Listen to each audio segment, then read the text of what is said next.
Hello, I'm Ric Blackwell. Israeli Prime Minister Benjamin Netanyahu warns a nuclear deal with Iran could threaten Israel's existence.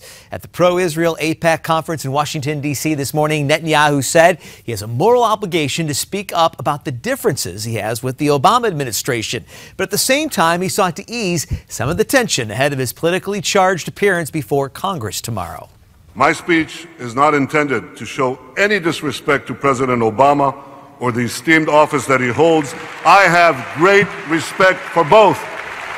Meantime, U.S. Ambassador to the United Nations Samantha Power also extended an olive branch, this just 1 week after National Security Advisor Susan Rice called Netanyahu's planned address destructive to the U.S.-Israeli relationship.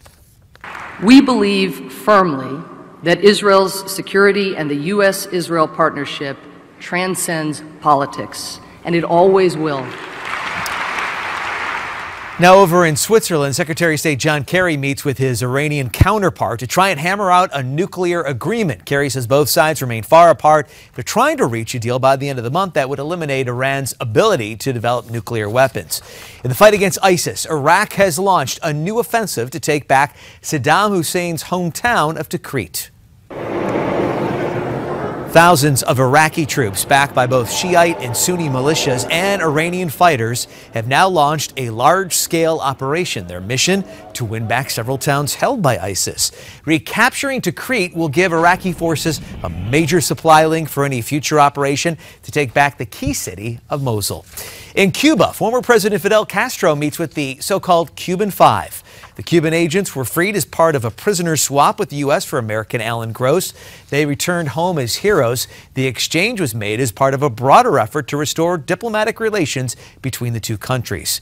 In Los Angeles, investigators plan to enhance a video of a deadly police shooting on Skid Row. 3 officers shot and killed the homeless man yesterday as they wrestled with him on the ground. A bystander captured the confrontation in this video that's had millions of views online. Police say they opened fire when the man tried to grab an officer's gun.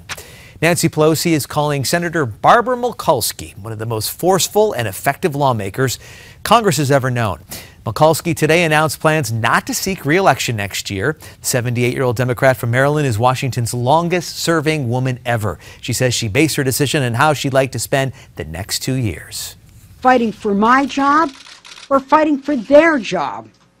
Do I spend my time raising money or do I spend my time raising hell? Barbara Mikulski, first elected back in 1976. We're going to have another update coming your way in 30 minutes.